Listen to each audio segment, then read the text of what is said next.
व्याख्यामुद्रां करसरसिजैः पुस्तकं शङ्खचक्रे बिभ्रद्भिन्नस्फटिकरुचिरे पुण्डरीके निषण्णः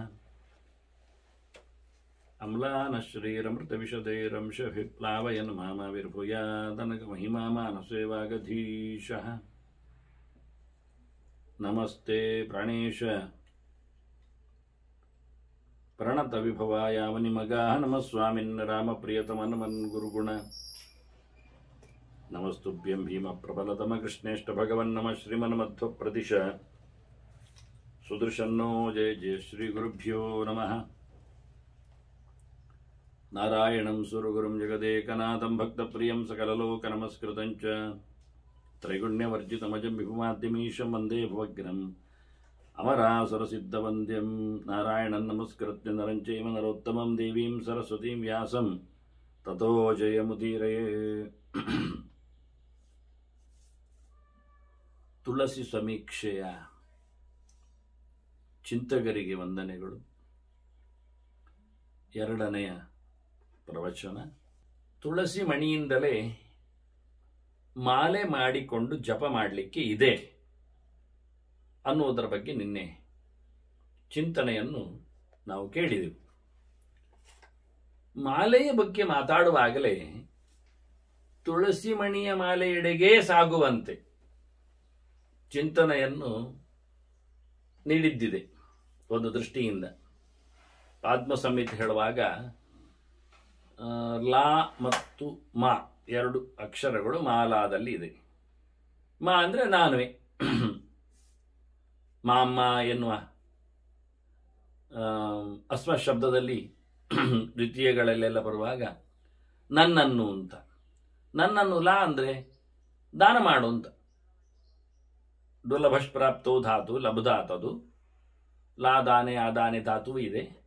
ಹಾಗಾಗಿ ಇದು ಚಿಂತನೆ ಕೊಡುವಾಗ ದಾನಾತ್ ಲಬ್ ಧಾತು ಉದ್ದಿಷ್ಟ, ಲಭಧಾತು ಲಾಭ ಪಡೆಯುವುದು ಅಂತ ಅರ್ಥದಲ್ಲಿ ಲಕಾರ ಇದೆ. ಯಾರು? ನಾನು. ಯಾರಿಗೆ ನನ್ನನ್ನು ನೀವು ದಾನ ಮಾಡ್ತೀರಿ ಕೇಳಿದರೆ ಭಕ್ತರಿಗೆ. ಮಾಲೆಯಲ್ಲಿ ಮಾತಾಡಿಸುವುದು. ಮಾಲೆ ನೀನು ನನ್ನನ್ನು ಯಾರ ಭಕ್ತರಿಗೆ? ಕೃಷ್ಣ ಭಕ್ತರಿಗೆ, ದೇವರ ಭಕ್ತರಿಗೆ ನನ್ನನ್ನು ಸಮರ್ಪಿಸು, ಅವರನ್ನಾಗಿಸು ನನ್ನನ್ನು.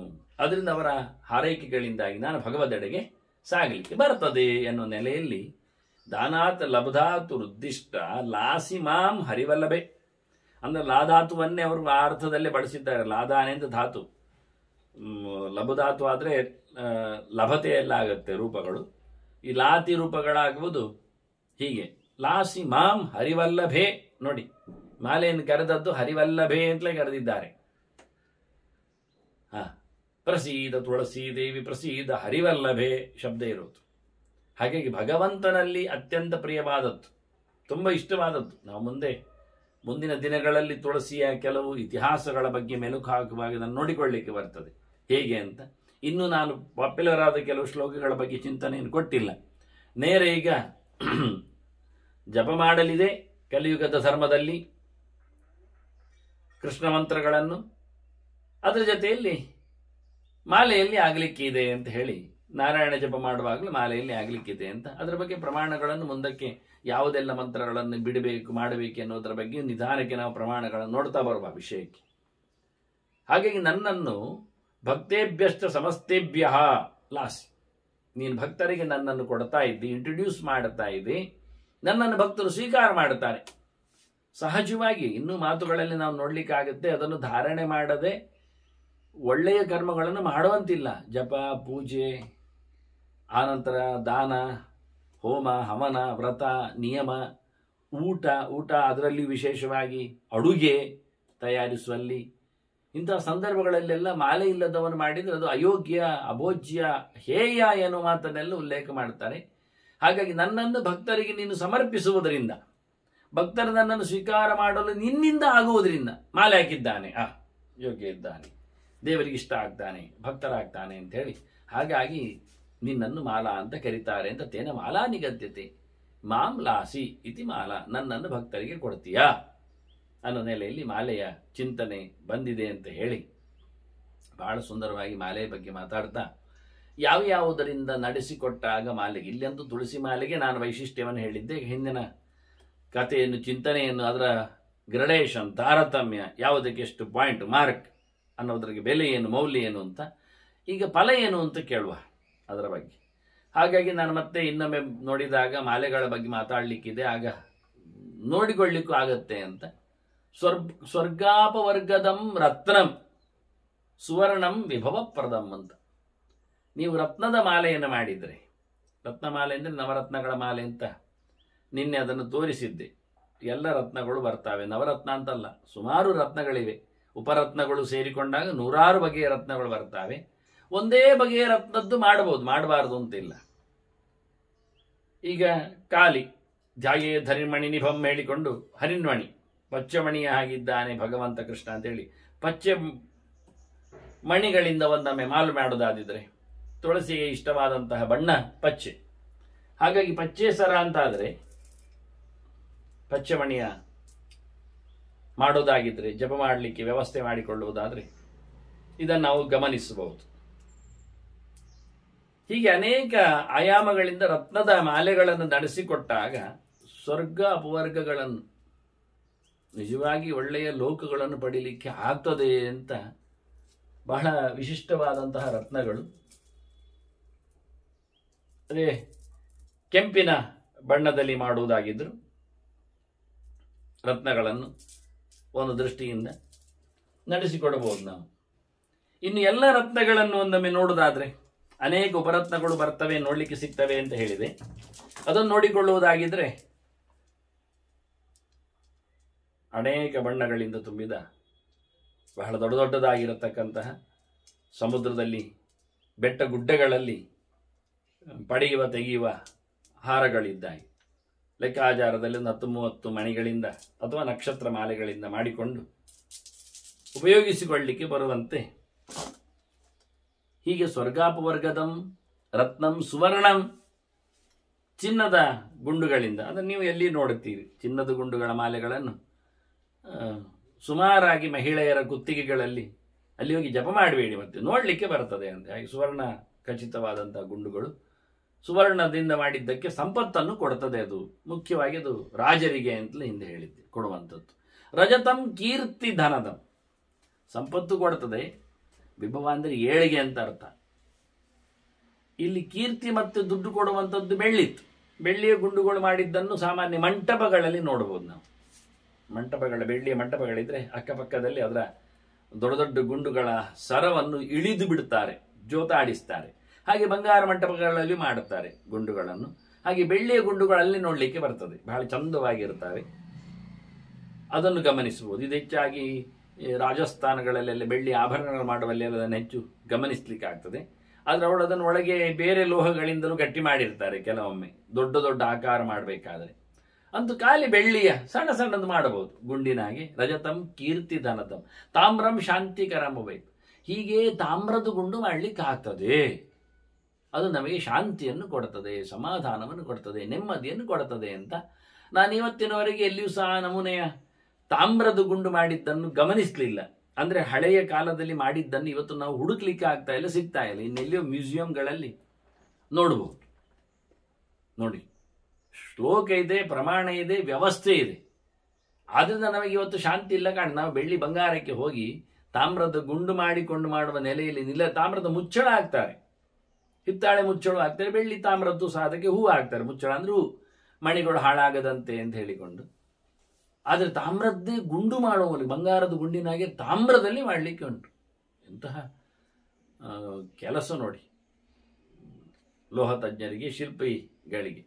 ಅದರದ್ದು ಮಾಲೆಯನ್ನು ಮಾಡಿದರೆ ಶಾಂತಿ, ಸಮಾಧಾನ, ನೆಮ್ಮದಿ, ಮನಸ್ಸಿಗೆ ವಿಶೇಷವಾದಂತಹ ಅವನಲ್ಲಿ ರಿಲ್ಯಾಕ್ಸ್ ಒಂದು ದೃಷ್ಟಿಯಿಂದ ಪಡೀಲಿಕ್ಕೆ ಬರ್ತದೆ ಅನ್ನೋ ನೆಲೆಯನ್ನು ತಾಮ್ರಕ್ಕೆ ಕೊಟ್ಟಿದ್ದಾರೆ. ಹಾಗೆ ಮುಂದುವರಿದು ಹೇಳಲಿಲ್ಲ ಅವರು, ಹಿತ್ತಾಳೆ ಗುಂಡನ್ನಾಗಲಿ ಅಥವಾ ಕಂಚಿನದ್ದಾಗಲಿ ಹೇಳುವುದಿಲ್ಲ. ನಾವಿತ್ತು ಗುರುತಿಸುವಂಥದ್ದು, ಕಾಣುವಂಥದ್ದು ಎರಡೇ, ಬಂಗಾರ ಮತ್ತು ಬೆಳ್ಳಿ. ತಾಮ್ರದ್ದು ಕಾಣ್ತಾ ಇಲ್ಲ, ಇರಬೇಕು ಎಲ್ಲಿ ಹುಡುಕಿ. ಹಳೆಯ, ಬಹಳ ಹಳೆಯ ನೆಲೆಯಲ್ಲಿ ಅದರ ಕೆತ್ತನೆಗಳು, ಚಿಂತನೆಗಳು ಬಂದಿರಲಿಕ್ಕೆ ಸಾಕು. ಪುತ್ರದಂ ಪುತ್ರಜೀವಂ ಸ್ಯಾತ್. ಮಣಿ ನಿನ್ನೆ ತೋರಿಸಿಕೊಟ್ಟಿದ್ದೆ, ಹೇಳಿದ್ದೆ, ತೋರಿಸಲಿಲ್ಲ ಹೇಳಿದ್ದೆ, ಇನ್ನೊಮ್ಮೆ ತೋರಿಸ್ತೇನೆ ಪುತ್ರಜೀವ ಮಣಿ ಹೇಗಿರ್ತದೆ ಅಂತ. ಅದರಿಂದ ಮಾಡಿರುತ್ತೆ, ಅದು 10 ಪಾಲು ಮಿಗಿಲಾದಂತಹ ಫಲವನ್ನು ಕೊಡ್ತದೆ ಜಪ ಮಾಡಿದ್ರೆ ಅಂತ ನಿನ್ನೆ ಫಲದ ಬಗ್ಗೆ ನಾವು ಕೇಳುವಾಗ ನೋಡಿದ್ದೆವು. ಅದು ಮಕ್ಕಳನ್ನು ಕೊಡಲಿಕ್ಕೋಸ್ಕರ ಅದು ಹೆಸರು ಪಡೆದಿದೆ ಅಂತ. ಪುತ್ರದ ಸಂತಾನ ಆಗಬೇಕಾದ್ರೆ ಕೃಷ್ಣ ಜಪವನ್ನು ಅದರಲ್ಲಿ ನಡೆಸಿಕೊಟ್ರೆ ಸಂತಾನ ಆಗ್ತದೆ ಅನ್ನೋ ಒಂದು ಟ್ರಿಕ್ಸ್ ವಿಷಯ ಇಲ್ಲಿದೆ. ಯಾವತ್ತೂ ಬ್ರಾಡ್ಕಾಸ್ಟ್ ಮಾಡಿದ್ದೇನೆ ಈ ಮಾತುಗಳನ್ನೆಲ್ಲ. ಹೇಳುವುದು ತುಳಸಿಯ ಈಗ ಸಂದರ್ಭಗಳಲ್ಲಿ, ಪರ್ವಕಾಲದಲ್ಲಿ, ಪೂಜೆಯ ವಿಶೇಷವಾದಂತಹ ಕಾರ್ತಿಕ ಮಾಸದ ಹಿನ್ನೆಲೆಯಲ್ಲಿ ಕಾಲಕ್ಕೆ ಒಂದು ವೈಶಿಷ್ಟ್ಯ ಕೊಟ್ಟದರ ಬಗ್ಗೆ ಪ್ರಸ್ತಾವ ಮಾಡ್ತಾ ಇದ್ದಾನೆ. ರುದ್ರಾಕ್ಷ ಸರ್ವಕಾಮದ, ಮತ್ತೆ ರುದ್ರಾಕ್ಷಿ ಸರ ಅದು ಬಹಳಷ್ಟು ಕಡೆಯಲ್ಲಿ ನಿಮಗೆ ನೋಡ್ಲಿಕ್ಕೆ ಸಿಗುತ್ತಾದ್ರೆ ನಾನು ತೋರಿಸ್ಲಿಕ್ಕೆ ಬರಲಿಲ್ಲ. ತುಂಬ ಬಗೆ ಇದೆ. ಅದರ ಬಗ್ಗೆ ಒಂದು ದೊಡ್ಡ ಪ್ರವಚನ ಚಿಂತನೆ ಮಾಡಬಹುದು, ಆದ್ರಿಂದ ಅದರ ಬಗ್ಗೆ ಹೆಚ್ಚು ಹೇಳುವುದಿಲ್ಲ. ಸ್ವಲ್ಪ ದೊಡ್ಡ ಗಾತ್ರದಲ್ಲಿ ರುದ್ರಾಕ್ಷವನ್ನು ಸ್ವೀಕರಿಸಬೇಕು ಅಂತ ಹೇಳುತ್ತಾರೆ. ಇವತ್ತು ನಾವು ಸಣ್ಣ ಗಾತ್ರದಲ್ಲಿ ಇಟ್ಕೊಳ್ತೇವೆ ಅದನ್ನು. ಅತಿ ಸಣ್ಣ ಗಾತ್ರ ಏನು ಉಪಯೋಗ ಇಲ್ಲ.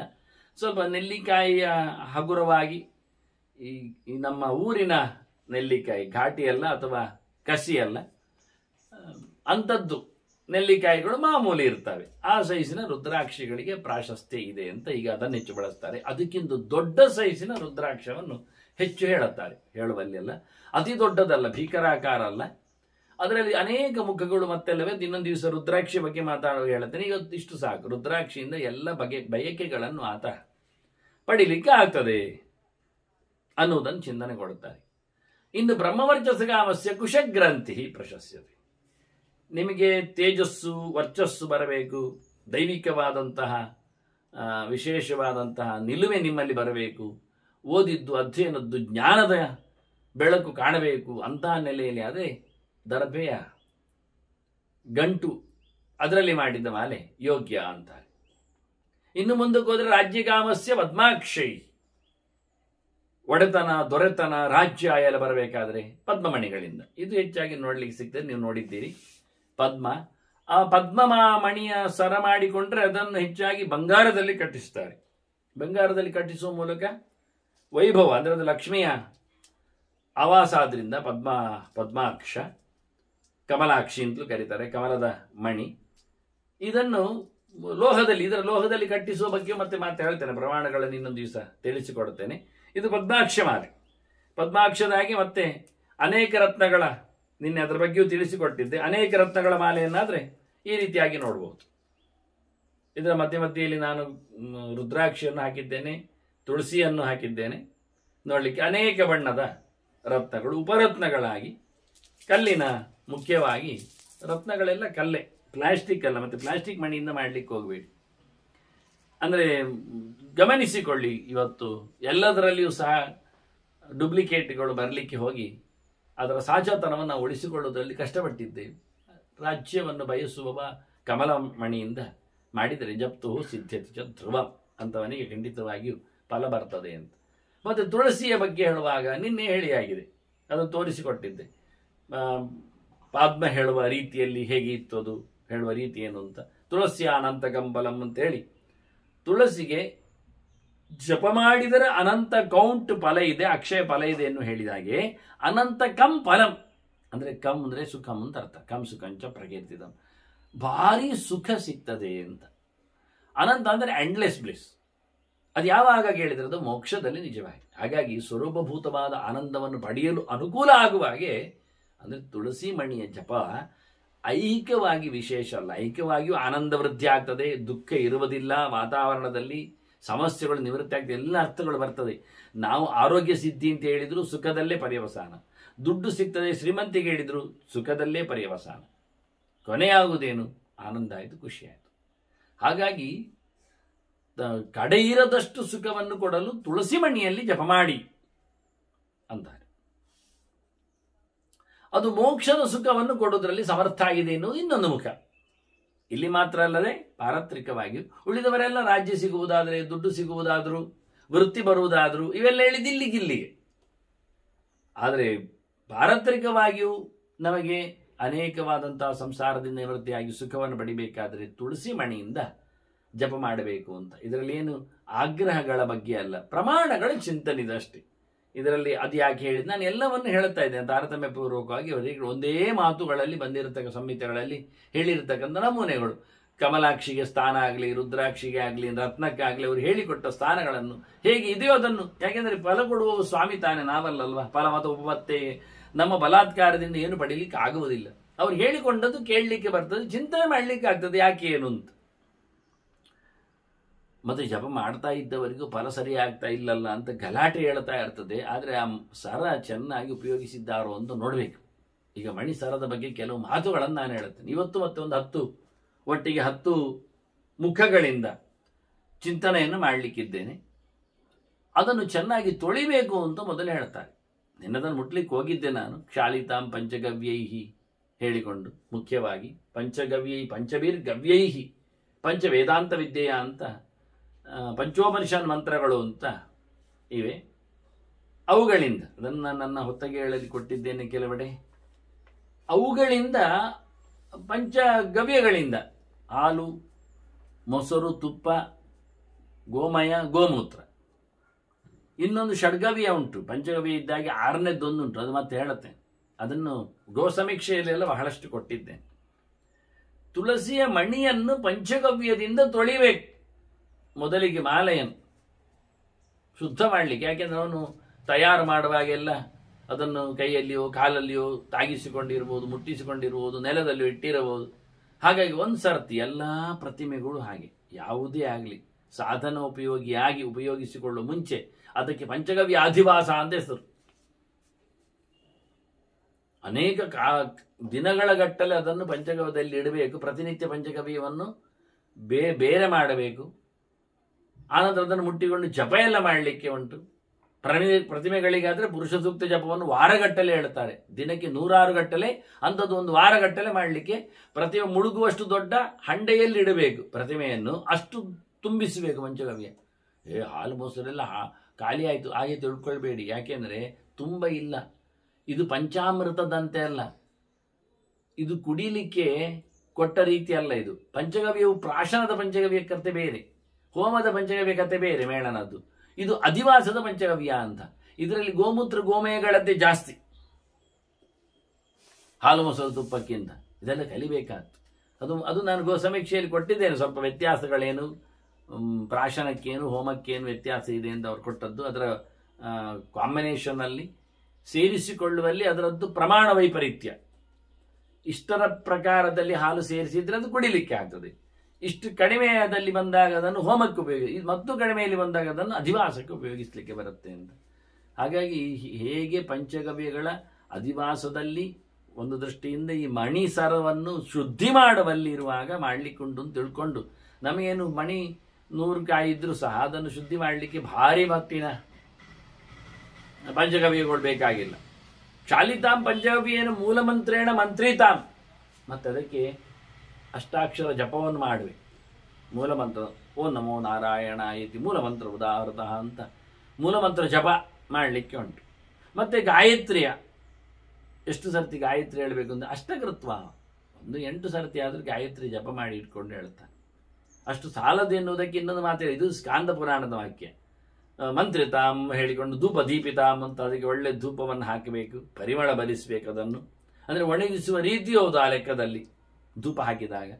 ಇದು ಸ್ಕಂದ ಪುರಾಣ ಹೇಳಿದರೆ ಮತ್ತೆ ಬ್ರಹ್ಮವೈವರ್ತ ಹೇಳುವಾಗ ಇನ್ನು ಮುಂದೆ ಹೋಗ್ತದೆ. ಒಂದೊಂದು ಪುರಾಣಗಳು ನಮಗೆ ಮಣಿಯ ಸರದ ಬಗ್ಗೆ ಬಹಳಷ್ಟು ಆಯಾಮಗಳಿಂದ ಚಿಂತನೆಯನ್ನು ಕೊಡ್ತದೆ.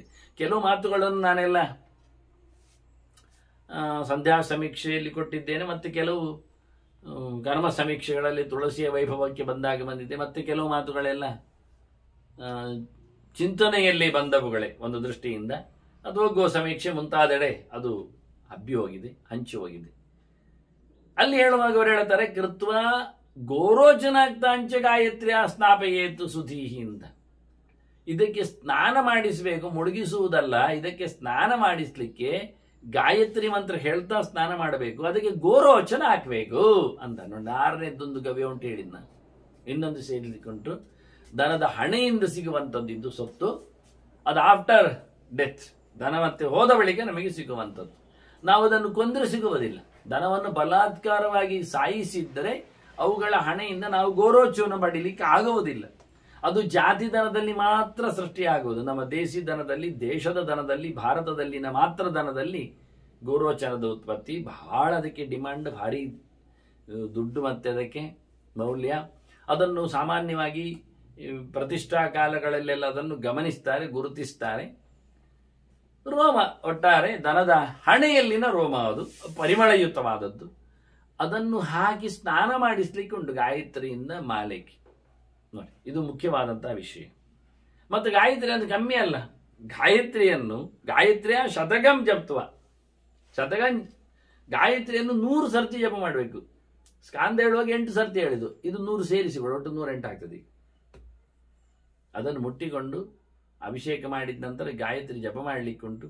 ಮುಖ್ಯವಾಗಿ ವಿಧಿಪೂರ್ವಕ ಕ್ರಮಬದ್ಧವಾಗಿ ನ್ಯಾಸಾದಿಗಳನ್ನು ಮಾಡಿಸುವ ಮೂಲಕ.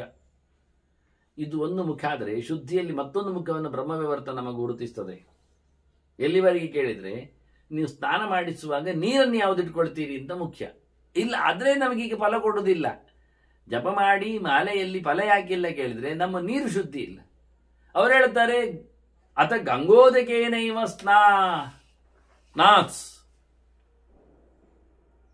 ವಿಶೇಷವಾಗಿ ಗಂಗೋದಕದಿಂದ ಸ್ನಾನ ಮಾಡಬೇಕು. ಅದು ಯಾಕೆಂದರೆ ಅತಿ ಸುಸಂಸ್ಕೃತ. ನೋಡಿ, ಸಂಸ್ಕೃತ ಸಾಮಾನ್ಯವಾದ ಬಾವಿ, ಸರೋವರ ನೀರುಗಳಿಂದ ಮಾಡಿದರೆ ಸಂಸ್ಕೃತ ಅಂತ ಆಯ್ತು, ಒಳ್ಳೆಯದಾಗಿದೆ ಅಂತ.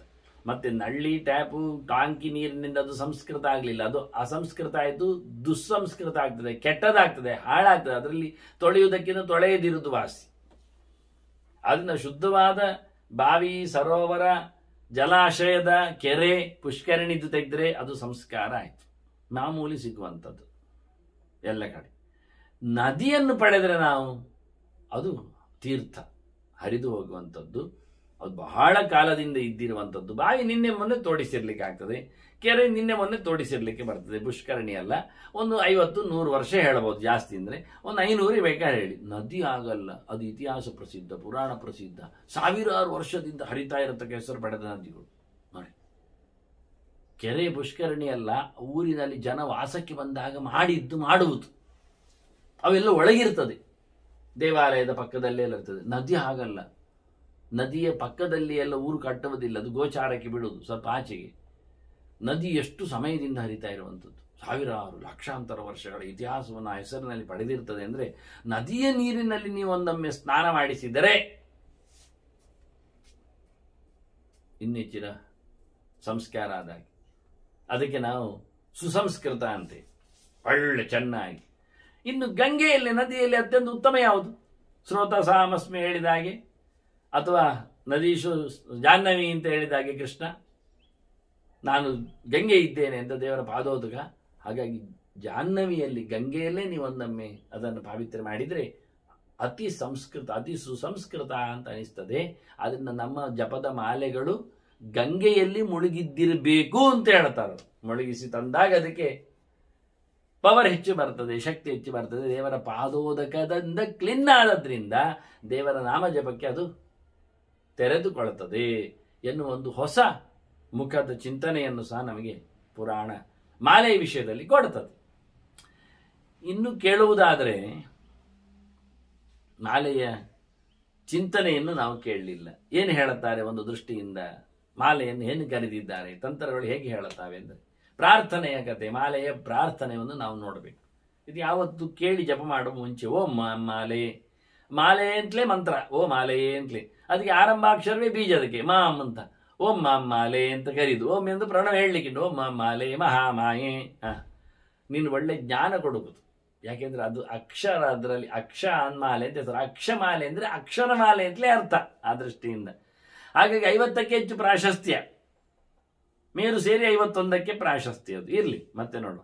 ಹೀಗಾಗಿ ಮಹಾಮಾಯಿ, ನೀನು ಜ್ಞಾನ ಕೊಡುವುದು ನನಗೆ ಮುಖ್ಯ. ನೀನು ಭಗವಂತನ ವಿಶೇಷವಾದ ದರ್ಶನ ಮಾಡಿಸ್ತೀಯ, ಭಗವದ್ ಭಕ್ತರಿಗೆ ನನ್ನನ್ನು ತೆರೆದುಕೊಳ್ಳುವುದರಿಂದ. ಅದನ್ನು ಓ ಮಾಲೆ ಮಹಾಮಾಯೆ ಸರ್ವಶಕ್ತಿ ಸ್ವರೂಪಿಣಿ. ನಿನಗೆ ತುಂಬ ಶಕ್ತಿ ಉಂಟು, ಎಲ್ಲ ಶಕ್ತಿ ಉಂಟು. 3 ಶಕ್ತಿಗಳು ಮುಖ್ಯ: ಇಚ್ಛಾಶಕ್ತಿ, ಜ್ಞಾನಶಕ್ತಿ, ಕ್ರಿಯಾಶಕ್ತಿ ಅಂತ. ಮನುಷ್ಯ ಪ್ರಯತ್ನ ಮಾಡಬೇಕು, ಪ್ರಯತ್ನಶೀಲನಾಗಬೇಕು, ಪ್ರಯತ್ನದಲ್ಲಿ ಸಫಲನಾಗಬೇಕು. ಪ್ರಯತ್ನ ಮಾಡೋ ಮುಂಚೆ ಅವನದಕ್ಕೆ ಅರಿವು ಪಡೆದಿರಬೇಕು, ಜ್ಞಾನಿಯಾಗಿರಬೇಕು, ತಿಳ್ಕೊಳ್ಬೇಕು. ಚಂದೋಗ ಹೇಳುವಾಗ ಏನು ಹೇಳಿತ್ತು? ನಾನಾ ವಿದ್ಯಾ ಚ ಅವಿದ್ಯಾ ಚ ಅಂತ ಹೇಳ್ತದೆ. ಬಗೆ ಬಗೆಯ ವಿದ್ಯೆಗಳುಂಟು, ಬಗೆ ಬಗೆಯ ಅವಿದ್ಯೆಗಳುಂಟು. ತಪ್ಪುಗಳು ಸುಮಾರಿವೆ, ಒಳ್ಳೆದುಗಳು ಸುಮಾರಿವೆ. ಮತ್ತೆ ಯದೇವ ವಿದ್ಯೆಯ ಕರೋದಿ ಶ್ರದ್ಧೆಯ ಉಪದೇಶದ ತದೇವಿರುತ್ತವೆ. ಯಾರು ಸರಿಯಾಗಿ ತಿಳಿದು ಮಾಡ್ತಾನೆ, ವಿದ್ಯೆಯಿಂದ ಯಾರು ಮಾಡ್ತಾನೆ, ಅವನಿಗೆ ಬೆನಿಫಿಟ್ ಇದೆ. ತಪ್ಪು ತಿಳ್ಕೊಂಡ್ರೆ ಅದು ಪ್ರಯೋಜನ ಆಗುವುದಿಲ್ಲ. ತಿಳ್ಕೊಂಡ್ರದಲ್ಲಿ ತಪ್ಪೇ ಆಗಿ ಹೋದರೆ ಅದನ್ನ ಸರಿಯಾಗಿ ತಿಳಿದುಕೊಂಡು ನಾವು ಒಳ್ಳೆಯ ರೀತಿಯಿಂದ ಮಾಡಿದರೆ ಆಗ ಜ್ಞಾನಶಕ್ತಿ ಬಂತು, ಕ್ರಿಯಾಶಕ್ತಿ ಬಂತು. ಮಾಡಬೇಕೇನತಕ್ಕಂಥ ಇಚ್ಛೆ ಬರುವುದಿಲ್ಲ. ಕೆಲವರಿಗೆಲ್ಲ ಗೊತ್ತುಂಟು ಬೆಳಗ್ಗೆ ಏಳಬೇಕು ಅಂತ, ಮತ್ತೆ ಪ್ರಯತ್ನ ಮಾಡ್ತಾರೆ, ಎದ್ದು ಬೇಕಾರೆ ಬರ್ತಾರೆ, ಆದರೆ ಹೇಳ್ಬೇಕು ಅಂತ ಇಚ್ಛೆ ಬರುವುದಿಲ್ಲ. ಮತ್ತೆ ಮಾಡುವುದಿಲ್ಲ. ಇಚ್ಛೆ ಇಲ್ಲ, ಇಚ್ಛೆ ಖಂಡಿತ ಆಗಿದೆ, ಬಿದ್ದೋಗಿದೆ. ಖಂಡಿತ ಅಂದ್ರೆ ತುಂಡಾಗಿದೆ. ಪ್ರಯತ್ನ ಮಾಡಲಿಕ್ಕೆ ಇಚ್ಛೆ ಬರ್ತಾ ಇಲ್ಲ, ಫೋರ್ಸ್ ಬರ್ತಾ ಇಲ್ಲ, ಒಳಗಿಂದ ಮೆಸೇಜ್ ಬರ್ತಾ ಇಲ್ಲ. ನೀವು ಹೇಳ್ಬೋದು ಹೊರಗಿಂದ ಕೂತ್ಕೊಂಡು, ನಮಗೆ ಬರಬೇಕಲ್ಲ ಮಾಡಬೇಕು ಅಂತ ಇಚ್ಛೆ. ಅದೇ ತರದು ಹೊಡೆಯುವುದರಿಂದ ಇಚ್ಛೆ ತರಲಿಕ್ಕೆ ಆಗುವುದಿಲ್ಲ. ಹೊಡೆಯುವುದರಿಂದ ನೋವನ್ನು ತರಿಸ್ಬೋದು ಅಷ್ಟೇ. ನೋವಿನಿಂದ ಹಗೆತನವನ್ನು ತರಿಸ್ಬೋದು. ಮತ್ತೆ ನಾಳೆ ನೋಡಿದ್ರೆ ಮತ್ತೆ ಇನ್ನು ಪೋಡಿಗೆಯನ್ನು ಬೆದರ್ತಾರೆ, ಭಯವನ್ನು ಹುಟ್ಟಿಸ್ಬೋದು. ಮತ್ತೆ ಇಚ್ಛೆ ಹುಟ್ಟಿಸ್ಲಿಕ್ಕೆ ಆಗುವುದಿಲ್ಲ, ಮಾಡುವುದಿಲ್ಲ, ಮಾಡಬಾರ್ದು ಅಂತ ಒಂದೊಮ್ಮೆ ಮೈಂಡ್ ಬ್ಲಾಕ್ ಮಾಡಿಕೊಂಡವನಿಗೆ ನೀವು ಏನು ಸುದ್ದಿ ಹೇಳಿದ್ರು, ಏನು ದೃಷ್ಟಾಂತ ಕೊಟ್ಟರು, ಯಾರನ್ನು ತೋರಿಸಿಕೊಟ್ರು, ಅದರ ಲಾಭವನ್ನೆಷ್ಟು ಹೇಳಿಕೊಂಡ್ರು ಆಗುವುದು. ಅದನ್ನ ಸರ್ವಶಕ್ತಿ ಸ್ವರೂಪಿಣಿ ಮಾಲೆ ಹಾಕಿ ನೋಡಿ ಒಮ್ಮೆ, ನಿಮಗೆಲ್ಲ ಶಕ್ತಿ ಬರ್ತದೆ ಅಂತ. ಅದು ಚಂದ ವಿಷಯ. ಮತ್ತೆ ಸರ್ವಶಕ್ತಿ ಅಂದ್ರೆ ಎಲ್ಲ ಶಕ್ತಿಯಿಂದ ಅರ್ಥ ಅಲ್ಲ. ಸರ್ವಂ ಸಮಾಪ್ನೋಷಿ ತಥೋಸಿ ಸರ್ವ ಅಂತ. ಸರ್ವ ಅಂದ್ರೆ ದೇವರಲ್ವಾ? ಮತ್ತೆ ದೇವರ ಶಕ್ತಿ ನಿನ್ನಲ್ಲಿ ಇದೆ. ಜಪ ಮಾಡಿದ ನಾವು ದೇವರ ನಾಮ ಅಲ್ವಾ? ಅದು ಶಕ್ತಿ. ಹಾಗಾಗಿ ನಿನ್ನನ್ನು ನಾನು ಪ್ರೀತಿಸ್ತೇನೆ. ಯಾಕೆಂದ್ರೆ ನೀನು ದೇವರ ವಿಶೇಷವಾದಂತಹ ಶಕ್ತಿಯ ಸ್ವರೂಪ ಆಗಿದ್ದೀನಿ ನೀನು ಅಂತ ಕೇಳಿ, ಮತ್ತೆ ನನಗೆ ಚತುರ್ವರ್ಗ ಸ್ವೈನ್ಯಸ್ತಃ ತಸ್ಮಾನವೇ ಸಿದ್ಧಿದಾ ಭವ. ನನಗೆ ನೀನು ಜಪ ಮಾಡುವುದರಿಂದ ಸಿದ್ಧಿಯನ್ನು ಕರುಣಿಸಬೇಕು. ಮಾಲೆ ಹತ್ರ ಪ್ರಾರ್ಥನೆ ಮಾಡಿ ಜಪ ಮಾಡಲಿಕ್ಕೆ. ಓಂ ಮಾಲೆ ಮಹಾಮಾಯೆ ಸರ್ವಶಕ್ತಿ ಸ್ವರೂಪಿಣಿ ಚತುರ್ವರ್ಗ ಸ್ವೈನ್ಯಸ್ತಃ ತಸ್ಮಾನಮೇ ಸಿದ್ಧಿದಾ ಭವ ಅಂತ ಪ್ರಾರ್ಥನೆ ಮಾಡಿಕೊಂಡು ಮಾಲೆಯಲ್ಲಿ ಜಪ ಮಾಡಬೇಕು. ಯಾರು ಮಾಡ್ತಾ ಇದ್ದಾರೆ? ಮಾಲೆ ಇದ್ದವರು ಮಾಡುವುದಿಲ್ಲ, ಪ್ರಾರ್ಥನೆ ಮಾಡಲಿಕ್ಕೆ ಹೋಗುವುದಿಲ್ಲ. ತಂತ್ರಗಳು ಬಹಳ ಚಂದವಾಗಿ ಇಂಥದ್ದು ಸಂಗತಿಗಳನ್ನು ನಮ್ಮ ಮುಂದೆ ಹಾಕಿವೆ. ನಾನು 30 ವರ್ಷದ ಹಿಂದೆ ಇದನ್ನು ತೋರಿಸಿಕೊಟ್ಟಿದ್ದೇನೆ. ಗಮನಿಸಬೇಕಲ್ಲ ಜನ, ಮಾಡಬೇಕಲ್ಲ, ಹೇಳಬೇಕಲ್ಲ. ಅದೇ ಕಷ್ಟ. ಜ್ಞಾನ ಇದ್ದರೇನಂತೆ, ಇಚ್ಛೆ ಆಗದಿದ್ದರೆ, ಪ್ರಯತ್ನ ಮಾಡದಿದ್ದರೆ. ಚತುರ್ವರ್ಗಸ್ಥೈನ್ಯಸ್ತಃ, ನೀನು 4 ಕೊಡ್ತೀಯ: ಧರ್ಮ, ಅರ್ಥ, ಕಾಮ, ಮೋಕ್ಷ. ನನಗೆ ಧರ್ಮದಲ್ಲಿ ಪ್ರವೃತ್ತಿ ಆಗುವಂತೆ ಮಾಡ್ತಿ, ಸಂಪತ್ತು ಹೇರಳವಾಗಿ ಸಿಗುವಂತೆ ಆಗ್ತದೆ, ಬಯಸಿದ್ದನ್ನು ನಡೆಸಿಕೊಡ್ತೀಯ, ಕೊನೆಗೆ ಮೋಕ್ಷವನ್ನು ಕರುಣಿಸಲು ಸಮರ್ಥನಾಗ್ತೀಯ. ಆದ್ರೆ ಏನಾಯ್ತು ಈಗ? ಇದು ತುಳಸಿ ಮಾಲೆ ಅಂತಲಾಯ್ತು ಈಗ. ಯಾಕೆ? ಮುಕುಂದನಿಗೆ ಪ್ರಿಯವಾದದ್ದು ತುಳಸಿ. ಮುಕುಂದ ಅಂದ್ರೆ ಮೋಕ್ಷವನ್ನು ಕೊಡುವವ ಅಂತ. ಬೇರೆ ಆದ್ರೂ ಕೊಡ್ತಾರ ಮೋಕ್ಷ? ಇಲ್ಲ. ಸತ್ತ ಬಳಿಕ ನಾವು ಕೊನೆಗೆ ಒಂದು 12ನೇ ದಿವಸದಲ್ಲಿ ವೈಕುಂಠ ಸಮಾರಾಧನೆ ಅಂತಲೇ ಹೇಳುದಲ್ವಾ? ವೈಕುಂಠ ವಾಸಿಗಳಾದ್ರೂ ಅಂತಲೇ ಹೇಳುದಲ್ವಾ? ಎಲ್ಲರೂ ಕೇಳುವಂಥದ್ದು ವೈಕುಂಠಕ್ಕೆ ಹೋಗ್ಬೇಕು ಅಂತಲ್ವಾ? ಅಲ್ಲ, ಬೇರೆ ಲೋಕಕ್ಕೆ ಆದ್ರೂ ಅಂತ ನೀವು ಬರೆದ್ರು ಅವ್ರು ಹೋಗ್ಬೇಕಲ್ಲ. ಯಾಕೆಂದ್ರೆ ಅದು ಹಿಂದೆ ಬರ್ತದೆ ಮಾರಾಯರೆ, ಅವ್ರಿಗೆ ಗೊತ್ತುಂಟು. ಅಬ್ರಹ್ಮನ ಭುವನಾಲೋಕ ಪುನರಾವರ್ತಿ ನೋಡ್ತೀನಿ ಅಂದಲ್ಲ ಕೃಷ್ಣ. ಬ್ರಹ್ಮಲೋಕದವರೆಗೆ ರುದ್ರಲೋಕ, ಇಂದ್ರಲೋಕ, ಯಮಲೋಕ, ಯಾರ ಲೋಕಕ್ಕೆ ಹೋದ್ರೆ ಹಿಂದೆ ಬರಲಿಕ್ಕೆ ಉಂಟು. ಅಲ್ಲಿಯ ಭೋಗ ಮುಗಿಸಿ ಮತ್ತೆ ಯದ್ಗತ್ವಾನ ನಿವರ್ತಂತೆ ತದ್ದಾಮ ಪರಮಮ್ಮ. ಕೃಷ್ಣನ ಲೋಕದಿಂದ ಇಲ್ಲೇ ಬರಲಿಕ್ಕಿಲ್ಲ. ಹಾಗಾಗಿ ಮೋಕ್ಷವನ್ನು ಕೊಡುವಲು ಸಮರ್ಥನಾದದ್ದು ನೀನು ಅಂತ ಮಾಲೆಯನ್ನು ಹೇಳ್ಬೇಕಾದ್ರೆ ಅದು ತುಳಸಿ ಮಾಲೆ, ಕೃಷ್ಣ ಪ್ರಿಯ ಮಾಲೆ. ಆದ್ರೆ ನನಗೆ ಸಿದ್ಧಿಯನ್ನು ಕೊಡು ಮಾರಾಯಿತಿ ಅಂತ ಕೇಳಿಕೊಂಡು ಮಾಲೆಯಲ್ಲಿ ಜಪ ಮಾಡಲಿಕ್ಕೆ ಉಂಟು ಅಂತಾರೆ. ಮತ್ತೆ ಜಪ ಮಾಡುವ ಮಾಲೆಯನ್ನು ಮಂಡೆ ಹಾಕೊಳ್ಳೋದಲ್ಲ. ಅದರ ಬಗ್ಗೆ ನಾನು ಮತ್ತೊಂದು ಮಾತು ಹೇಳ್ತೇನೆ ಮುಂದುವರಿಸಿ. ಈಗಂತೂ ಒಂದು ಮಾತನ್ನು ಉಲ್ಲೇಖ ಮಾಡುತ್ತೇನೆ. ಆ ದೃಷ್ಟಿಯಿಂದ ತಂತ್ರಗಾರರು ತೋರಿಸಿಕೊಟ್ಟು ನದಾರಯೇತ್ ಕರೆ ಮೂರ್ಧ್ನಿ ಕಂಠೇವ ಜಪಮಾಲಿಕಾಂ. ಜಪ ಮಾಡುವ ಮಾಲೆಯನ್ನು ಕುತ್ತಿಗೆಗೆ ಹಾಕಲಿಕ್ಕಿಲ್ಲ. ಕುತ್ತಿಗೆ ಹಾಕುವ ಮಾಲೆ ತೆಗೆದು ಜಪ ಮಾಡಲಿಕ್ಕೆ ಇಲ್ಲ. ಎಷ್ಟೊತ್ತಿ ಹೇಳ್ಬೇಕು ನಾನಿದನ್ನು? ಸುಲಭ ಆಗ್ತದೆ ಅಂತ ಯೋಚನೆ ಮಾಡಬೇಡಿ. ಕೈಯಲ್ಲಿ ಜಪ ಮಾಡಿದರೆ ಕಮ್ಮಿ ಆಯ್ತು ಹೇಳಿ ಮಾಲೆ ಮಾಡಬೇಕು ಅಂತೇಳಿ ಕುತ್ತಿಗೆ ಹಾಕಿದ ಮಾಲೆಯನ್ನು ತೆಗೆದು ಜಪ ಮಾಡುವುದಲ್ಲ. ಕುತ್ತಿಗೆ ಮಾಲೆ ಹಾಕಿದ್ದು ಕುತ್ತಿಗೆಗೆ ಅಲಂಕಾರ. ಜಪದ ಮಾಲೆ ಅದು ಕೈಯಲ್ಲೇ. ಅದು ಎಲ್ಲಿವರೆಗೆ ಅಂದ್ರೆ ನದಾರಯೇತ್ ಕರೆ, ಅದು ಕೈಯಲ್ಲಿ ಸುತ್ತಕೊಳ್ಬಾರದು. ಅಲ್ಲಿಗೆ ತೆಗೆದು ಮಾಡುದು, ಅಲ್ಲೇ ಇಡುದು, ಅಥವಾ ಇಲ್ಲೇ ಕೈಗೆ ಹಾಕಿಕೊಳ್ಳುವುದು ಬೇಕಾದಾಗ ಆಗ್ತದೆ. ಇಲ್ಲ, ಅದು ಧಾರಣೆ ಮಾಡಿದ ಹಾಗೆ. ಕೈಯಲ್ಲಿ ಇಟ್ಕೊಳ್ಳುವುದು ತಪ್ಪೆ, ಧಾರಣೆ ಮಾಡಿಕೊಂಡು ತಲೆಯಲ್ಲಿ ಇಟ್ಕೊಳ್ಳುವುದು. ಎತ್ತುಕೊಂಡಾಗ ಇದು ಉಂಟಾಯಿತು. ಕೆಲವರದ್ರ ಅವರ ಸೂಡಿಯನ್ನು ದೊಡ್ಡದು ಮಾಡಿ ಅದಕ್ಕೆ ಸಿಕ್ಕಿಸಿ ಬಿಡ್ತಾರೆ. ನೀವು ನೋಡಿರ್ಬೋದು, ಲಿಂಬೆಹಣ್ಣಿನ ಗಾತ್ರದಲ್ಲಿ ಇರತಕ್ಕ ಕೆಲವು ರುದ್ರಾಕ್ಷಿಗಳನ್ನೆಲ್ಲ ಕಟ್ಟಿರ್ತಾರೆ. ಅದಕ್ಕೆ ಮಧ್ಯೆಯಲ್ಲಿ ಲಿಂಬೆಹಣ್ಣು ಕಟ್ಟಿಕೊಳ್ತಾರೇನೋ, ಮತ್ತೆ ಏನೋ ಮಾಡ್ತಾರೆ, ಅವ್ರು ಮಾಡಲಿಕ್ಕೆ ಬರ್ತದೆ ಅಂತ ತೋರಿಸ್ತಾರೇನು, ಅದು ಪ್ರಯೋಜನ ಇಲ್ಲ.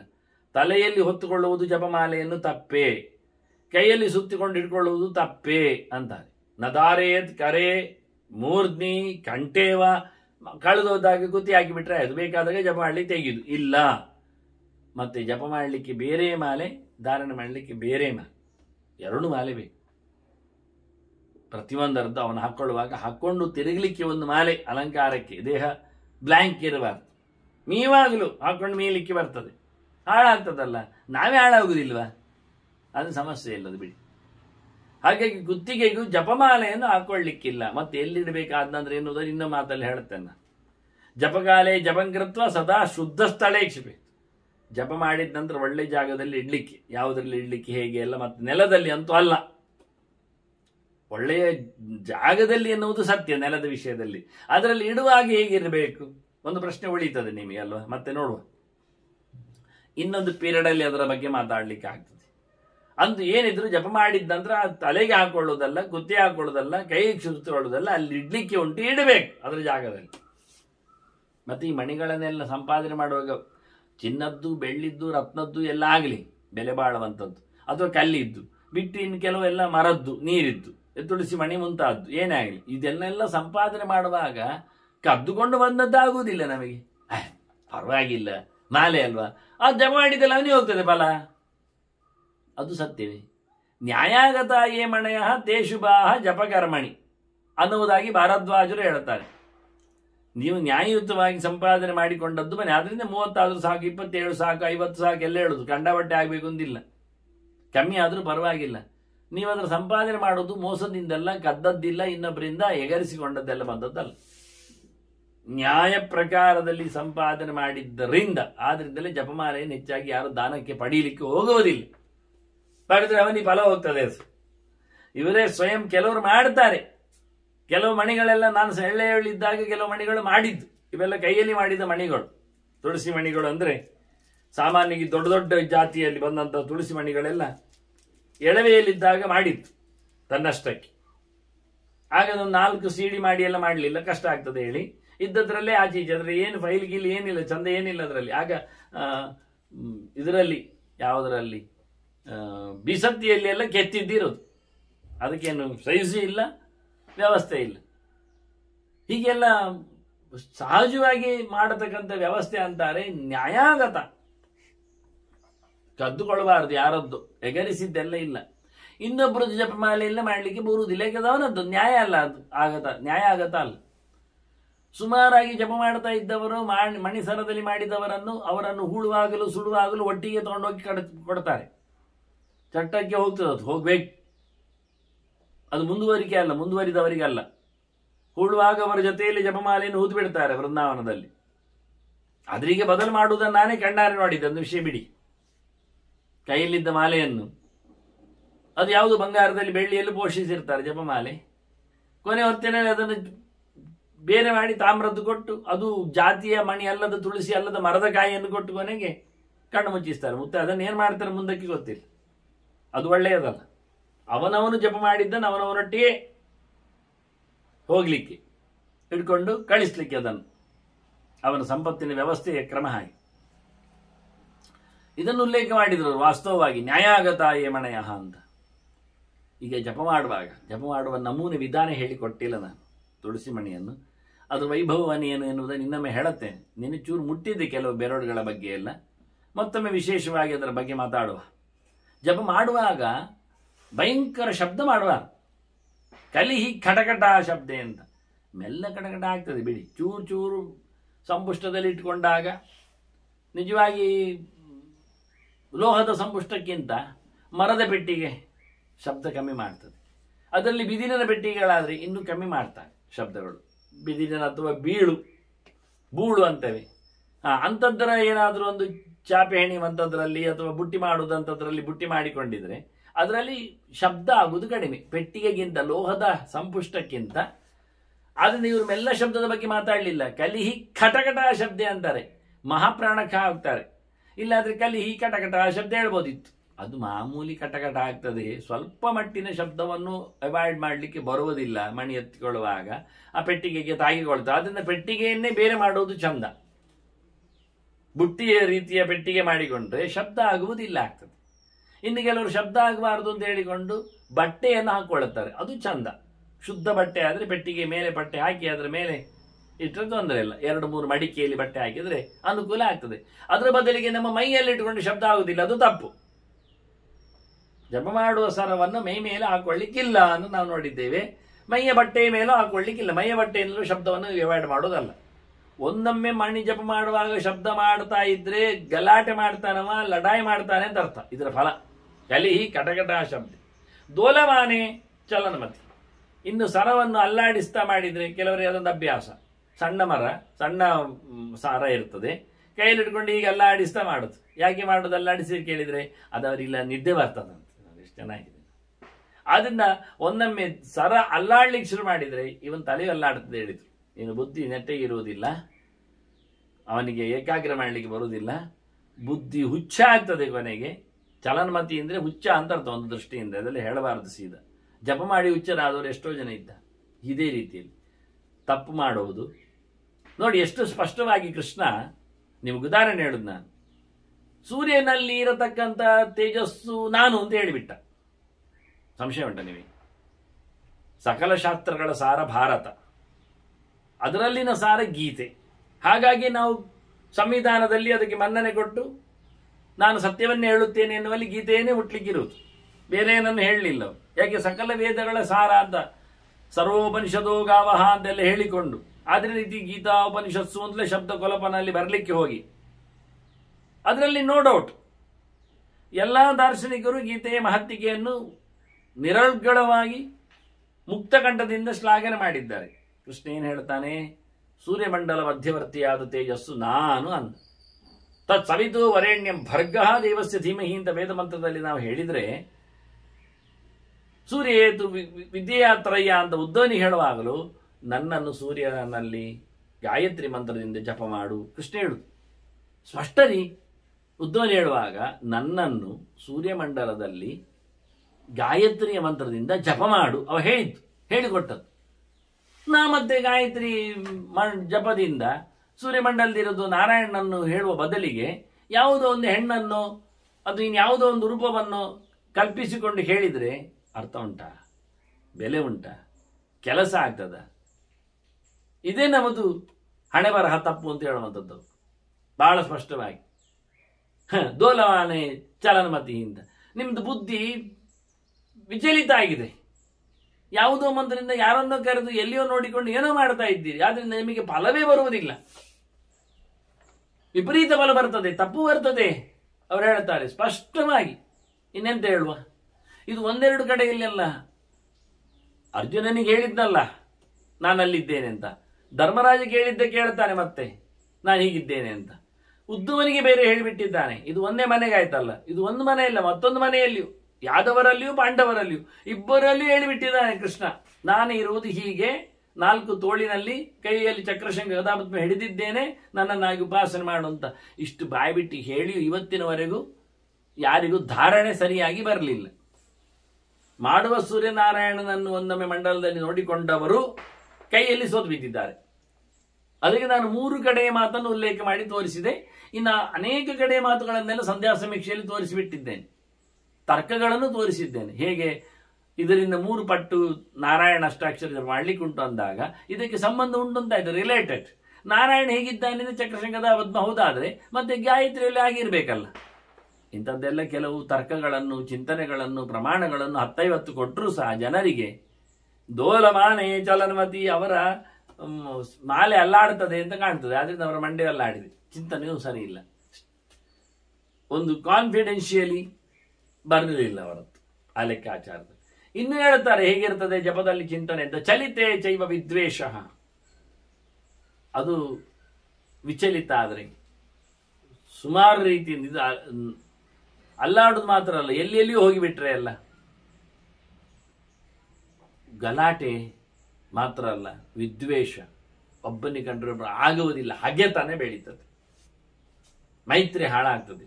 ಸ್ಫುಟಿತೇ ವ್ಯಾಧಿ ಸಂಭವ, ಬೀಜ ತುಂಡಾಗಿ ಬಿಟ್ರೆ, ಹೊಡೆದೋದ್ರೆ ರೋಗ ಬರ್ತದೆ. ಇದೆಲ್ಲ ಸೂಚನೆಗಳು, ರೋಗ ಬರ್ತದೆ ಅಂತ ಅರ್ಥ. ಅದರಿಂದ ಒಳ್ಳೆ ಕ್ವಾಲಿಟಿ ಮಣಿ ಹಾಕ್ಲಿಕ್ಕೆ ಆಗಬಾರ್ದದು, ಅವನಿಗೆ ಅದು ಸೂಚನೆ ಕೊಡ್ತದೆ, ರೋಗ ಬರ್ತದೆ ಅಂತ ಅರ್ಥ. ಹಸ್ತಚ್ಯುತೆ ಮಹಾವಿಘ್ನ, ಜಪ ಮಾಡೋ ಕೈಯಿಂದ ಕೆಳಗೆ ಬಿಟ್ರೆ, ಅದಕ್ಕೆ ನಿನ್ನೆ ಹೇಳಿದ್ದೆ ನಾನು 200 ಜಪ ಮಾಡಲಿಕ್ಕೆ ಉಂಟು ಅಂತ, ಇದು ದೊಡ್ಡ ತೊಂದರೆ ಉಂಟು ಅಂತ ಅರ್ಥ. ಅವನಿಗೆ ಸೂಚನೆ ಕೊಡ್ತದೆ, ಮಹಾವಿಘ್ನ ಬಂತು ಅಂತ ಅರ್ಥ, ಜಪ ಮಾಡಲಿಕ್ಕೆ ಬಿಡ್ತಾ ಇಲ್ಲ ಅಂತ ಅರ್ಥ. ಮತ್ತೆ ಸೂತ್ರಚ್ಛೇದೆ ವಿನಶ್ಯತಿ, ಮಣಿಸರ ತುಂಡೆ ಆಗಿಬಿಟ್ರೆ ನಾಶ. ಅದರಿಂದ ಗಟ್ಟಿಮುಟ್ಟಾದ ಲೋಹಗಳಿಂದ ಕಟ್ಟಿಸಬೇಕಾಗ್ತದೆ, ಅಥವಾ ದಾರದಿಂದ ಗಟ್ಟಿ ಪೋಣಿಸಿ ದಾರವನ್ನು ಗಟ್ಟಿ ನಿಲ್ಲಿಸ್ತಾರೆ 5-6 ಎಳೆಗಳಲ್ಲಿ. ಇದನ್ನು ಉಲ್ಲೇಖ ಮಾಡಲಿಕ್ಕೋಸ್ಕರ ಅವರು ಹೇಳಿದ್ದು. ಹೀಗೆಲ್ಲ ಅನೇಕ ತಂತ್ರಗಳ ಮಾತುಗಳಲ್ಲಿ ಜಪ ಮಾಡುವಾಗ ಎಷ್ಟು ಅಧಿಕೃತವಾದ ಅಟೆನ್ಷನ್ ಬೇಕಾಗ್ತದೆ ಎಂದು ತೋರಿಸಿಕೊಟ್ರು. ಮತ್ತೀಗ ಕೆಲವರು ಜಪ ಮಾಡುವಾಗ ಮಾಲೆಯನ್ನು ಬಳಸುವುದಿಲ್ಲ, ಅವರು ಉಪವೀತವನ್ನು ಇಟ್ಟುಕೊಳ್ತಾರೆ ಕೆಲವರು ಲೆಕ್ಕಕ್ಕೆ. ಉಪವೀತ ಜಪ ಮಾಡುವವರು ಎಲ್ಲರಿಗೂ ಜಪ ಮಾಡಲಿಕ್ಕೆ ಉಂಟು, ಉಪವೀತ ಇಲ್ಲದವರು ಜಪ ಮಾಡಲಿಕ್ಕೆ ಉಂಟು. ಹಾಗಾಗಿ ಅವರೆಂತ ಲೆಕ್ಕ ಮಾಡುದು, ನಮ್ಮ ಉಪಯೋಗ ಲೆಕ್ಕ ಮಾಡ್ಲಿಕ್ಕೆ ಉಂಟಾದ್ರೆ ಉಪಯೋಗಿಸಬಾರದ್ರೆ ಹೇಳ್ತದೆ, ಮತ್ತೆ ತಪ್ಪು ಅಂತಾರೆ. ನಾವು ಕೇಳಬೇಕಲ್ಲ ಅವರು ಹೇಳುದನ್ನು. ಸಂಖ್ಯಾನೆ ಯಜ್ಞ ಸೂತ್ರೇಣ ಜಪ ಹೋಮಾದಿ ನಿಷ್ಫಲಂ. ಉಪವೀತದಲ್ಲಿ ಲೆಕ್ಕ ಮಾಡೋದು ಹೇಗೆ ಲೆಕ್ಕ ಮಾಡುದು? ಉಪವೀತದಲ್ಲಿ ಹೆಬ್ಬೆರಳು ಹತ್ತಿರ ಬಂದ್ರೆ 1 ಆಯ್ತು ಅಂತ, ತೋರ್ಬೆರಳು ಹತ್ತಿರ ಬಂದ್ರೆ 2 ಆಯ್ತು ಅಂತ, ಮಧ್ಯ ಬೆರಳಿಗೆ 3, ಹೀಗೆ ಅವರು ಬೆರಳನ್ನು ಆಚೆ ಈಚೆ ಮಾಡ್ತಾ ಉಪವೀತದಲ್ಲಿ ಲೆಕ್ಕ ಹಾಕುದು. ಅದನ್ನು ಒಂದು ಕೈಯಿಂದ 2 ಕೈಗೆ ತಂದ್ರೆ ಅಲ್ಲಿ ಮತ್ತೆ 10-20 ಆದ ಹಾಗೆ. ಏನೋ ಒಂದು ವಿಚಿತ್ರ, ಸುಮಾರು ಲೆಕ್ಕ ಮಾಡ್ಲಿಕ್ಕೆ ಬರುವುದಿಲ್ಲ, ಆದ್ರೂ ಬೇಡ ಅಂತ. ಉಪವೀತದಲ್ಲಿ ಲೆಕ್ಕ ಮಾಡಿದರೆ ಹೋಮ ಜಪ ಎಲ್ಲ 0 ಅಂತ, ಫಲ ಕೊಡುವುದಿಲ್ಲ. ಬೇಡ. ಅಕ್ಷತ ಕಾಳಿನಲ್ಲಿ ಮಾಡ್ತೇವೆ, ಅಕ್ಕಿ ಕಾಳಿನಲ್ಲಿ, ಅದು ಸುಲಭ ಹೀಗೆ ಮಾಡಲಿಕ್ಕೆ, ಸುಮಾರು ಇರ್ತದಲ್ಲಿ, ಬಿತ್ತುಕೊಂಡು ಇರ್ತದೆ, ಕೆಲವೊಮ್ಮೆ ತಟ್ಟೆಯಲ್ಲಿ ಇರ್ತದೆ. ನಾಕ್ಷತೈಹಿ ಮಾಡಬಾರ್ದಂತೆ, ಅಕ್ಷತ ಕಾಳುಗಳಿಂದ ಲೆಕ್ಕ ಮಾಡುವುದು ತಪ್ಪು. ನೋಡಿ ನಮ್ಮನ್ನು ಎಷ್ಟು ಜೋರಾಗಿ ಕಿವಿಡುತ್ತಾರೆ ಅಂತ. ನಚ ಪರ್ಣೈಹಿ, ಆಯ್ತು ನಾನು ಎಲೆಗಳಿಂದ ಮಾಡ್ತೇನೆ, ಅಲ್ಲಿ ಕಲಶಕ್ಕೋ ತೋರಣಕ್ಕೋ ಎಲೆಗಳು ಬಂದಿರ್ತವೆ, ಮಾವಿನದ್ದು, ಹಲಸಿನದ್ದು, ಪಾಲಾಶದ್ದು, ಅಥವಾ ಹೋಮಗಳಿಗೆ ಬಂದದ್ದು ಕೆಲವು. ಆಗುವುದಿಲ್ಲ. ಹತ್ತಿದ್ದಾಗಲಿ ಅಥವಾ ಇತರದ್ದಾಗಲಿ ಯಾವುದೇ ರೀತಿಯಾದ ಎಲೆಗಳಿಂದ ಲೆಕ್ಕ ಮಾಡಲಿಕ್ಕೆ ಇಲ್ಲ. 10 ಎಲೆ ಇಟ್ಕೊಳ್ಳೋದು, ಮತ್ತೊಂದು 10 ಇಟ್ಕೊಳ್ಳೋದು, ಇಲ್ಲಿ 10 ಆದ ನಂತರ ಅಲ್ಲಿ ಒಂದು 10 ನಾಚೆ ಆಗೋದು, 100 ಲೆಕ್ಕ ಹಾಕ್ಲಿಕ್ಕೆ ತೊಂದರೆ ಇಲ್ಲ. ಈಗ ಆ ಎಲೆಯನ್ನು ಮತ್ತೆ ಪೂರ್ವಕ್ಕೆ ದಿಕ್ಕಲ್ಲಿ ಲೆಕ್ಕ ಹಾಕುವ ಕ್ರಮನ ಎಲ್ಲ ನೋಡಿದ್ದೇನೆ. ಪೂರ್ವಕ್ಕೆ 3 ಹಾಕಿದ್ರೆ ಅದು 10 ಆಯ್ತು ಅಂತ ಅರ್ಥ, ಒಂದೇ ಎಲೆಯನ್ನೇ. ಅದು ಮತ್ತೆ ದಿಕ್ಕು ಬದಲಿಸಿ ದಕ್ಷಿಣಕ್ಕೆ ಬಂದರೆ 20, ಮತ್ತೆ ಪುನಃ ಪಶ್ಚಿಮಕ್ಕೆ ಬಂದರೆ 30, ಆನಂತರ ಪುನಃ ಉತ್ತರಕ್ಕೆ ಬಂದರೆ 40, ಪುನಃ ಯಥಾ ಪ್ರಕಾರ ಮತ್ತೆ ಪುನಃ ಪೂರ್ವಕ್ಕೆ ಹೋದ್ರೆ 50 ಆಗ್ತದೆ. ಈಗ ಆಗ ಕೌಚಿ ಇಡುದು ಅದನ್ನು ಮತ್ತೆ ಸೆಕೆಂಡ್ ರೌಂಡ್ ಅಲ್ಲಿ. ಹೀಗೆ ಒಂದು ಎಲೆಯಲ್ಲಿಯೇ ಬೇಕಾದಷ್ಟು ರೀತಿ ಲೆಕ್ಕ ಮಾಡ್ತಾರೆ. ಇವರು ಆಗುದಿಲ್ಲ. ನಾಕ್ಷತೈರ್ ನಚ ಪರ್ಣೈರ್ವ ನ ಧಾನ್ಯೈಹಿ ನಚ ಪುಷ್ಪಕೈಹಿ. ಅಕ್ಕಿ ಕಾಳು ಹೋಯ್ತು, ಬೇಡ. ಜೋಳದಲ್ಲಿ ಮಾಡುತ್ತೇನೆ, ಗೋಧಿಯಲ್ಲಿ ಮಾಡುತ್ತೇನೆ, ನೆಲಗಡಲೆಯಲ್ಲಿ ಮಾಡುವ, ಹೆಸರು ಕಾಳಲ್ಲಿ ನಡೆಸುವ, ಬೇಡ, ಆಗುದಿಲ್ಲ. ಧಾನ್ಯ ಕಾಳು ಮತ್ತೊಂದು ಇನ್ನೊಂದು ಯಾವುದು ಹಿಡಿಲಿಕ್ಕಿಲ್ಲ. ನೀನು ಯಾವುದರಿಂದ ಇತರಿಂದ ಲೆಕ್ಕ ಮಾಡಬಾರದು. ನಚ ಪುಷ್ಪಕೈ, ಕೆಲವರು ಪುಷ್ಪ ಹಾಕಿ ನೋಡ್ತಾರೆ. ಒಂದು 10 ಆಚೆ ತೆಗೆದಿಟ್ಟರೆ ಪುಷ್ಪ ಸೇವಂತಿಗೆಯೋ ಪಾರಿಜಾತವೋ ಅಥವಾ ಸಂಪಿಗೆಯೋ ಬಕ್ಕಳವೋ ಅಥವಾ ಸುಗಂಧಿಯೋ ನಂದಿ ಬಟ್ಟಲೋ ಇವುಗಳಿಂದ ಲೆಕ್ಕ ಮಾಡುವ. ಆಗುದಿಲ್ಲ. ಪುಷ್ಪದಿಂದಲೂ ಲೆಕ್ಕ ಮಾಡಲಿಕ್ಕೆ ಬರುವುದಿಲ್ಲ, ಬೇಡ. ಇನ್ನು ಕೆಲವರು ಕಡ್ಡಿಯಿಂದಲೇ ಮಾಡ್ತಾರೆ, ಸಮಿದೆಯಿಂದ ಮಾಡ್ತಾರೆ, ಮಣ್ಣಿನ ಕಲ್ಲುಗಳಿಂದ, ನದಿ ತೀರದಲ್ಲಿ ಕಲ್ಲುಗಳು ಸಿಗ್ತಾರೆ, ಕಲ್ಲಿನಲ್ಲಿ ಮಾಡ್ತಾರೆ. ನಾ ಮರಣಮಯ, ಕೋಲು ಕಡ್ಡಿ ಕಸ ಕಲ್ಲು ಯಾವುದರಿಂದಲೂ ಆಗುವುದಿಲ್ಲ. ಹಾಗಾದ್ರೆ ಬಾಳೆಹಣ್ಣಿನಲ್ಲಿ ಮಾಡಿಬಿಡುವ, ಅಥವಾ ಖರ್ಜೂರ ಅಥವಾ ದ್ರಾಕ್ಷಿ. ಫಲ ಇರುವ ಅಪಿ ಅವ್ರು ಹೇಳ್ತಾರೆ ಹಣ್ಣುಗಳು ಆಗೋದಿಲ್ಲ. ಜಪಸಂಖ್ಯಾ ಅಂತ ಕಾರಯಿತು. ನ ಮರಣಮನೈಹಿ ಫಲ ಇರುವ ಅಪಿ ಜಪಸಂಖ್ಯಾ ಅಂತ ಕಾರಯಿತು. ಜಪವನ್ನು ಯಾವುದರಿಂದಲೂ ಮಾಡಲಿಕ್ಕೇ ಇಲ್ಲ. ನಮ್ಮನ್ನು ಸಿಕ್ಕಿ ಬೀಳಿಸಿದ್ದು ಕತೆ ನೋಡಿ. ಹಾಗಾದ್ರೆ ಇನ್ನೆಂತ ಮಾಡುದು? ಅಲ್ಲ, ನನ್ನ ಹತ್ರ ಮಾಲೆ ಇಲ್ಲ ಮಾರೇರೆ, ಮಾಡಿಸಿಕೊಂಡದ್ದಿಲ್ಲ, ಮಾಡಿದ್ದಾಳಾಗಿದೆ, ಮಾಡಿಸಿಕೊಳ್ಬೇಕಷ್ಟೇ, ಮಣಿ ಮಾಡ್ಲಿಕ್ಕೆ ಆಗ್ಲಿಲ್ಲ. ಸುಮಾರು 10-20 ಆದದ್ದು, ಇನ್ನು 30ರವರೆಗೆ ಕಾಯ್ಬೇಕು ನಾವು ಮಾಡಲಿಕ್ಕೆಲ್ಲ ಅಂತ ಇಟ್ಕೊಳ್ಳುವ. ಬೇಸಿಗೆ ಬಂದಾಗ ಒಣಗ್ತದೆ ಕಡ್ಡಿಗಳೆಲ್ಲ, ಇಲ್ಲಾದ್ರೆ ಹಸಿಯಲ್ಲಿ ಮಾಡೋದಿಲ್ಲ, ಅದು ಸರಿ. ಅಭಾವೇತು ಅಕ್ಷಮಾಲಾಯ ಕುಶಗ್ರಂಥ್ಯಾತ ಪಾಣಿನ. ಪರಾಶರರು ಹೇಳುತ್ತಾರೆ, ಅಕ್ಷಮಾಲೆಯೇ ಇಲ್ಲ ಅಂತಾದರೆ ಅಕ್ಷತೆ ಕಾಳು, ಧಾನ್ಯ, ಪುಷ್ಪ, ಎಲೆ ಇದು ಯಾವುದನ್ನು ಇಟ್ಕೊಳ್ಳಿಕ್ಕೆ ಹೋಗಬೇಡ. ಅದು ಬೇಡ ಅಂದಿದ್ದಾರಲ್ಲ, ಕಲ್ಲು ಮಣ್ಣು ಕಸ ಎಲ್ಲ ಬೇಡ. ಮತ್ತೆ ದರ್ಬೆ ಉಂಟಲ್ಲ ಅದರಲ್ಲಿ ಮಾಡು, ದರ್ಬೆಯ ಗ್ರಂಥಿ ಹಾಕಿಕೊಂಡು ಗಂಟಿನಲ್ಲಿ ಜಪ ಮಾಡಲಿಕ್ಕೆ ಬರ್ತದಲ್ಲ ಅಂತ ಹೇಳ್ತಾರೆ. ಅದು ಮುರಿತದೆ, ಮತ್ತೆ ಕುಶವು ಜಾಸ್ತಿ ಇಲ್ಲ, ಹೆಚ್ಚಿಗೆ ಇಲ್ಲ, ಹೋಮದ್ದಷ್ಟೇ ಇರುವುದು, ಆಸನಕ್ಕೆ ಇರುವುದು ಹೇಳಿದ್ರೆ. ಅಥವಾ ಪಾಣಿನ ಕೈಯಲ್ಲೇ ಮಾಡು, ಹಾಗಾದ್ರೆ ಮುಗೀತಾ. ಯಜ್ಞೋಪಯುಕ್ತ ಎಲ್ಲ ಮುಟ್ಟಬೇಡ, ಹೊರಗಿನಿಂದ ಯಾವುದು ಬೇಡ. ನಿನ್ನ ಕೈ ಉಂಟಲ್ಲ ಕರ್ಮಕ್ಕೆ, ಅವ್ರಿಗೆ ಕರ್ಮಕ್ಕೆ ಇರುವುದು ಕೈ, ಲೆಕ್ಕ ಮಾಡ್ಲಿಕ್ಕೆ ಆಗ್ತಾ ಇಲ್ಲ, ಬೇರೆ ಕೆಲಸ ಮಾಡ್ತಾ ಇದ್ದಾರೆ. ಅದು ತಪ್ಪು ಹೇಳ್ತಾರೆ ಪರಾಶರು. ನಿನಗೆ ಜಪ ಮಾಡುವಾಗ ಬೇರೆ ಕೆಲಸ ಮಾಡಬೇಡ, ಕೈಯಲ್ಲೇ ಮಾಡು. ಕೈಯಲ್ಲಿ ಏನೋ ಆಟ ಆಗ್ತಾ ಇರ್ತದೆ, ಅದರಿಂದ ಲೆಕ್ಕಕ್ಕೆ ಬೇರೆ ಏನೋ ಹಿಡಿದವರು, ಅದು ತಪ್ಪು ಅಂದರು. ಕೆಲಸ ಮಾಡ್ತಾ ಜಪ ಮಾಡಲಿಕ್ಕಿಲ್ಲ, ಅದು ಬೇರೆ. ಹಾಗಾಗಿ ಜಪದ ಲೆಕ್ಕಾಚಾರ ಜಪವೇ ಆಗಬೇಕು. ಕೈಯಿಂದ ಎರಡು ಬಗೆಯಲ್ಲಿ ಮಾಡಲಿಕ್ಕೆ ಆಗ್ತದೆ ಅಂತ ಶಿವತತ್ವ ರತ್ನಾಕರವ ಹೇಳ್ತಾನೆ. ನಾವು ನಿನ್ನ ನೋಡಿದ್ದೇವೆ. ಕೈಯಿಂದ ಜಪ ಮಾಡುವಾಗ ಒಂದು ಬೆರಳು ಮಡಿಸುವುದು, ಇದಕ್ಕೆ ಅಂಗುಲಿ ಅಂತಾರೆ, ಬೆರಳು. ಆ ಒಂದು ಬೆರಳಿನ ಗಂಟುಗಳಲ್ಲಿ ಅಂಗುಲಿ ಪರ್ವ, ಪರ್ವ ಅಥವಾ ಅಂಗುಲಿ, ಇದು ಎರಡು ರೀತಿಯಿಂದ ಕೈಯಿಂದ ಜಪ ಮಾಡಲಿಕ್ಕೆ ಆಗ್ತದೆ. ಒಂದು ಕೈಯಿಂದ ಜಪ ಮಾಡು ಎರಡು ರೀತಿಯಲ್ಲಿ, ಇಲ್ಲವೇ ಕುಶಗ್ರಂಥಿಯನ್ನು ಮಾಡಿಕೊ, ದರ್ಬೆ ಗಂಟನ್ನು ಮಾಡಿಕೊ. ಅಂದ್ರೆ ಕೈಯಿಂದಲೇ ಎರಡು ರೀತಿಯಿಂದ ಮಾಡಲಿಕ್ಕೆ ಬರ್ತದೆ. ಯಥಾ ಕದಂಚಿತ್ ಗಣಯೇತ್ ಸಸಂಖ್ಯಂ ತದ್ಭವೇದ್ಯಥ. ಲೆಕ್ಕ ಮಾಡದೆ ಜಪವೂ ಮಾಡಲಿಕ್ಕಿಲ್ಲ. ಅಕ್ಷಮಾಲೆ ಇಲ್ಲ ಆದರೆ ಬೆರಳಲ್ಲಿ ಮಾಡು, ಜಪ ಕೌಂಟ್ ಮಾಡದೆ ಜಪ ಮಾಡಿದ್ರೆ ಕೌಂಟ್ ಆಗಲಿಲ್ಲ ಅಂತ ಹೇಳ್ತಾರೆ. ಫಲವಲ್ಲ. ಎಷ್ಟು ಜಪ ಮಾಡಿದೆ ಗೊತ್ತಿಲ್ಲ, ಆಗ ಒಂದು ಅರ್ಧ ಗಂಟೆಯಿಂದ ಮಾಡ್ತಾ ಇದ್ದೇನೆ, ಲೆಕ್ಕ ಮಾಡಲಿಲ್ಲ, ಹಾಗಾದ್ರೆ ಲೆಕ್ಕ ಇಲ್ಲ ಅಂದ್ರು 0. ನಂಬಿಕೆ ಬರುವುದು ಲೆಕ್ಕದಲ್ಲಿ. ಲೆಕ್ಕ ನೀನೇ ಮಾಡು, ಒಂದು ಮಾಲೆಯಲ್ಲಿ, ಒಂದು ಕೈಯಲ್ಲಿ, ಒಂದು ಬೆರಳಿನಲ್ಲಿ, ಕೆಳಗೇನು ಪದಾರ್ಥಗಳಿಂದ ಅಲ್ಲ. ಲೆಕ್ಕ ಮಾಡದೆ ಜಪ ಮಾಡಲಿಕ್ಕೆ ಇಲ್ಲ. ಲೆಕ್ಕ ಒಂದೊಮ್ಮೆ ಸಮಯದಲ್ಲಿ ಇಷ್ಟ ಆಗ್ತದೆ ಹೇಳಿ ಒಂದು ಲೆಕ್ಕ ಮಾಡಿಯೇ ಮಾಡು. 1 ನಿಮಿಷ ಕೂತು ಒಮ್ಮೆ ಮಾಡಿ, 10 ನಿಮಿಷ ಮಾಡುವಾಗ ಇಷ್ಟ ಆಗ್ತದೆ ಎಂದು ಗುಣಿಸಿ ಲೆಕ್ಕ ಅಂತೂ ಹೇಳು ಎಷ್ಟು ಮಾಡಿದೆ ಅಂತ. ಲೆಕ್ಕ ಇಲ್ಲದ ಜಪಕ್ಕೆ ಲೆಕ್ಕ ಇಲ್ಲ ಅಂತ ಹೇಳಿಬಿಟ್ರು. ಅದನ್ನು ಏನು ಮಾಡಿದ್ದಾದರೂ ಲೆಕ್ಕ ಮಾಡಿಕೊಂಡೆ ಜಪ ಮಾಡಲಿಕ್ಕೆ ಅಂತ ಹೇಳಿ ಬಹಳ ಚಂದವಾಗಿ ನಾವು ಇವತ್ತು ಸುಮಾರು 10 ವಿಷಯಗಳನ್ನು ಇವತ್ತು ನಾನು ನಿಮ್ಗೆ ಕೊಟ್ಟಿದ್ದೇನೆ.